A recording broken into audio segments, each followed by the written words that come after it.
You know, I'm beginning to realize how much Disney has been copying Miyazaki over the years. I mean, first, they copied the castle of Cagliostro's clock tower scene in The Great Mouse Detective, and now I just discovered that they copied Laputa, Castle in the Sky's Lost City premise in Atlantis, The Lost Empire.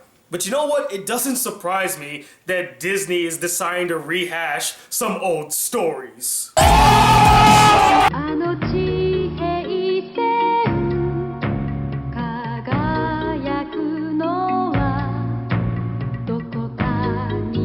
Hey guys, the Black Critic Guy, back with another riveting review for Studio Ghibli Month. And today I'll be reviewing Laputa, Castle in the Sky. And joining me in this review is my good friend, THISVTHATTV'S, who is also going to summarize the entire premise of Castle in the Sky. Take it away, THISVTHATTV. Hello everyone, I'm here to give you my portion of the review of Studio Ghibli's Castle in the Sky. Castle in the Sky story takes place in the only place that would make sense, in the sky. A girl named Shita is traveling aboard an airship that is suddenly attacked by pirates. For some reason, the pirates seem interested in her. In her desperate attempt to escape, she falls from the airship and begins plummeting down to Earth. But the crystal necklace that she's wearing starts glowing mysteriously, and a rapid descent to the ground is slowed to a crawl. She's spotted by Pazu, a young man from the mining town in which she was falling into. Shortly after she awakens from her slumber, she and Pazu discover that the pirates have followed her and are after the crystal on her necklace, which they believe will lead them to the legendary floating city of Laputa and the treasure that lies within it. There are a few anime that I watched years ago before I actually knew what it was, and while Pokemon and Yu-Gi-Oh were always entertaining, there was an anime movie that was really close to my heart, and that was Castle in the Sky, or Tenkyu no Shiro Laputa. I still remember going to my local library to check it out on VHS. It was my go-to film. If I couldn't find anything else that looked interesting, I would check out Castle in the Sky again. Each time I would watch it over and over again before I had to take it back. Sometimes I would watch it multiple times in the same day. Ah, really now? I can relate to that, as I too had a very similar experience with another Studio Ghibli film that I saw growing up as a kid. But I wonder which one that could be. Which Studio Ghibli film had a very big impact on me as a kid that I kept watching it over and over again? It had been about a decade since I've last seen it, well before BCG contacted me to do this review. I'd always planned on rewatching it, but I never got around to it. There's always this underlying fear that I have about rewatching shows that I loved when I was younger. A fear that what I used to love when I was younger would be ruined by my older self, who has vastly different taste than my younger counterpart. But I did finally sit down and watch it again for this review. Does Castle in the Sky hold up to my sky-high childhood expectations? Or does it start looking worse when I take off my nostalgia glasses? Castle in the Sky accomplishes in 2 hours something that some shows haven't been able to do in double, triple, or exponentially more amounts of time. Tell a compelling narrative with a beginning, middle, climax, and an end. The problem is that none of these elements were executed properly. I wanted to give the movie credit for what it was able to accomplish in such a short time frame, but at the same time, you could definitely tell that things were a little rushed in terms of its narrative. The movie's world building was adequate, which I'll get into when I talk about the movie's ending. Castle in the Sky has to fill you in as the movie progresses, which leaves you with a lot of unanswered questions while you're watching it. Fortunately, most of those questions are answered by the end of the movie, but some of those answers feel, well, unsatisfying. Sometimes the answers to the questions you had about the world only lead to even more questions. Minor questions, but still. And even if the questions are answered, you may question the reasoning behind some of the actions that were taken, such as, why did this person do this? Why didn't they do that? Or couldn't they have found a better use for this? The story has to rely on a lot of plot convenience in order to get things started. Things will just sort of happen to work out just the right way or at just the right time for a protagonist to accomplish their goal. Most likely a product of their limited time, but it can get a little annoying. Castle in the Sky's ending isn't very good. Sure, it ends the adventure that Pazu and Cheetah are currently on, but what happens next? Your guess is as good as mine. The movie ends fairly abruptly and leaves you with some fairly significant unanswered questions. With all that being said, I really like the story. The fact is, it's incredibly straightforward. It's not very deep or thought-provoking, but that probably wasn't what it was meant to be either. It's a short and enjoyable tale of adventure and friendship. The characters are probably the worst part of this movie. That's not to say that the characters are bad, it's just that they're nothing special. Yeah, they're likable. Some of them are really likable, but they all have little to no character development or background information given about them. This is especially true and disappointing of our protagonists, Pazu and Cheetah. Pazu is probably the most developed character in the entire movie, which isn't saying a whole lot. And Cheetah is essentially Princess Peach for a good portion of the movie. We are given some background information about each of them, as rushed as those moments were, especially Pazu's. The supporting characters, on the other hand, received virtually none of the above, with only a few of them receiving any sort of development, and only the main villain is given some sort of backstory. And while we're talking about the main villain, I have to mention that his motivations are less than compelling. He's not exactly the best villain I've ever seen, but he serves his purpose, I guess. I've always found that it's harder for me to review the animation of older anime because it's not really what I'm used to, and because I'm not sure if I should hold the animation to a different set of standards or adjust my expectations. But that wasn't really a problem with Castle in the Sky. I really like the art style that the anime used, and I think that if it was made today, it would still be made in a similar style because it just really fits the general tone and feeling of the movie. The character models are all distinct and really well drawn, and the background scenery was also really well done. There's some great looking fantasy landscape shots that you just can't help but gawk at. The action scenes are also really well done. They were smoothly animated and a treat to watch. And I do want to give special attention to the movie's explosions. They looked awesome. When I was younger, I never really gave the movie's soundtrack any thought.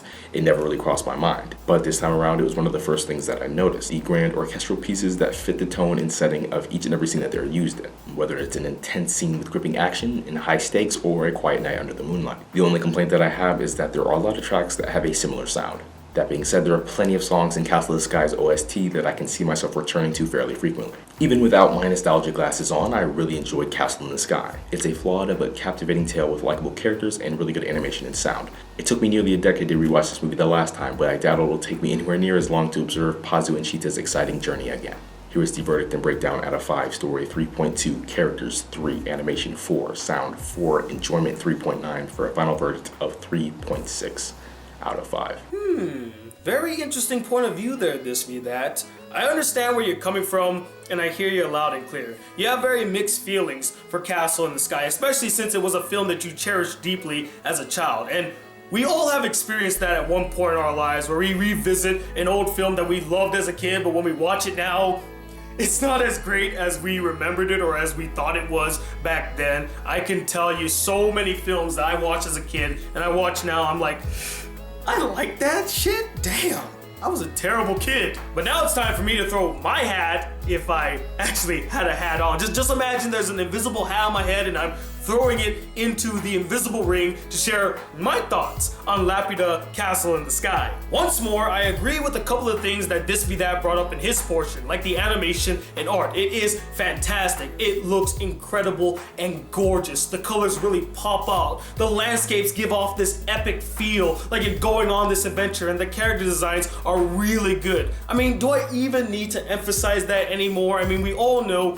that Studio Ghibli is synonymous with superb, fantastic, and beautiful looking animation. I also agree that the music done here is solid, fitting the adventurous tone of the film. And they actually had to redo the music for the Disney dub, which I watched, to make it more modern and epic sounding. They changed it from its original 1986 version, and I personally didn't have a problem with it because I thought that this score fit better than the score that it originally had. I heard both of them, and I prefer the new one over the old one. I know there's some people that like the old score better than the new one, but for me, I think the new score just fit the tone better. It was more adventurous than the other one. And speaking of the Disney dub, the voice acting. It actually improved significantly from Nausicaa. The actors are far more expressive and their voices fit their characters. Well, for the most part. There is one person that voices a character here that I didn't feel like matched the character, and I'll talk about that a little bit more, but for the most part, they all did well with their performances. The one that truly surprised me, I'm not even kidding you, James Van Der Beek's performance as Patsu.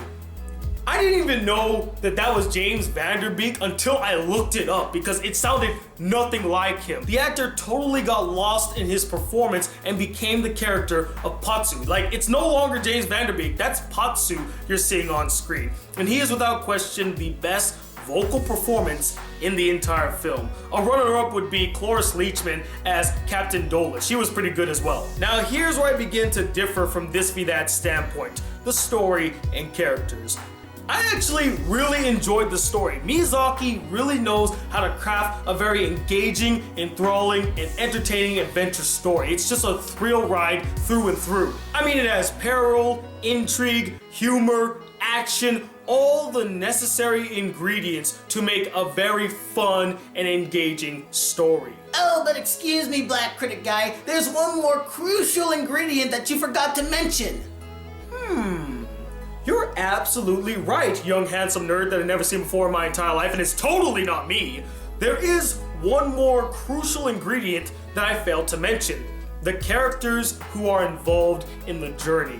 Now, THISVTHAT made it clear that he found the characters to be lackluster, not all that memorable, and didn't get a lot of development given to them. And while I do agree with them to some degree, I, for one, actually really enjoyed the characters. Yes, the characters are pretty basic. I'm not gonna deny that. But I think that was the intention. Miyazaki was just trying to tell a simple adventure story following some basic characters in a larger-than-life world, and I think that he pulled it off in flying colors. I, for one, really enjoyed the two leads of Shita and Pazu. I like them as individuals, but I like them even more as a duo. They're so dynamic and cute together, and they had undeniable chemistry. I felt a bond growing between them, and that's because the film took its time to flesh out this relationship, make them spend some tender moments with each other so that you actually feel as though they are forming a connection, they're building a bond. Unlike in Nausicaa, where they didn't show any scenes of the two leads spending time with each other, thus you never felt like there was any sort of connection or any chemistry between them. Here,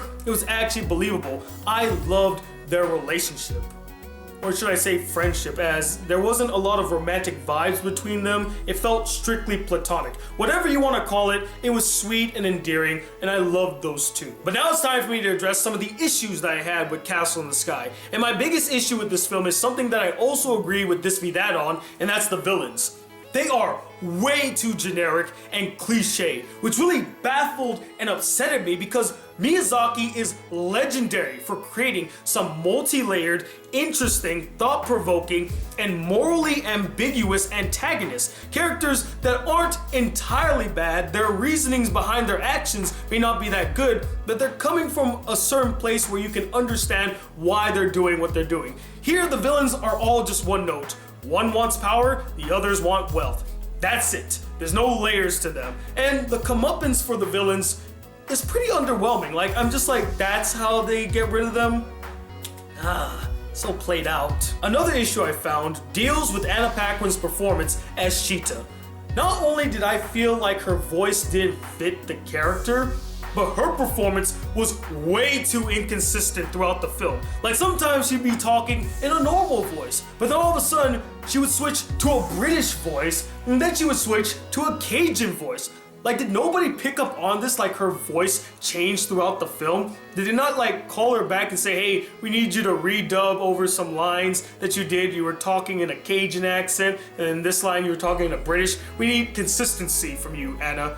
Or did the director tell her to do that? Like, sound more British, and she couldn't like pull off a British voice, she just pulled off Cajun. Either way, hers was the weakest performance in the entire film. And the film's final issue is I wish they spent more time and explored more of the small mining town at the beginning of the film.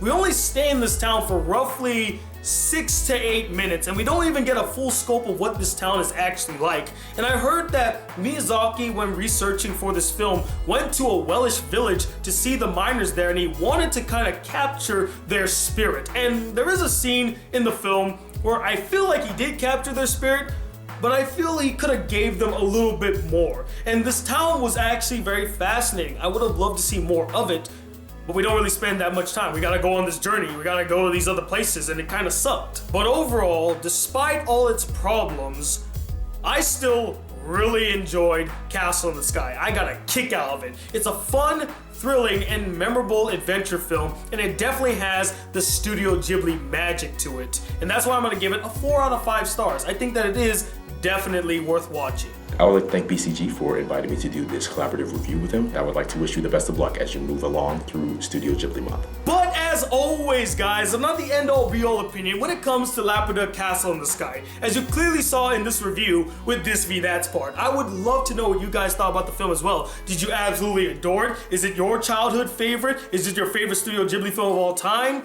Or did you find it really boring, dull, derivative, it didn't live up to your expectations? And let me know who is the weakest villain in any Studio Ghibli film. Comment below and let me know. And I want to take this time to personally thank THISVTHATTV for joining me in this review. Thank you so much for being here, and thanks for sharing your history with Castle in the Sky. It was really interesting, and again, I really relate to it because my next review is actually a film that I used to watch a ton of times when I was a kid, and I absolutely adored it. And I'm pretty sure you all know what it is, right? So stay tuned for that review coming tomorrow. And I will be reviewing Doctor Strange. It'll come out this Friday, so stay tuned for that. And hopefully I can get an anime review out soon once I get all these Studio Ghibli videos done. And as always, if you'd like to support the Black Critic Guy just a smidge more, why not donate to my Patreon? Account is in the description, and if you'd like to send me any fan letters, send it to this P.O. box right here. And as always, guys, if you'd like to see more videos in this channel and be a part of the Black Critic crew, please hit that subscribe button below, like this video if you really enjoyed it, and I'm talking about in a second, the Black Critic Guy. Till then, peace, YouTube.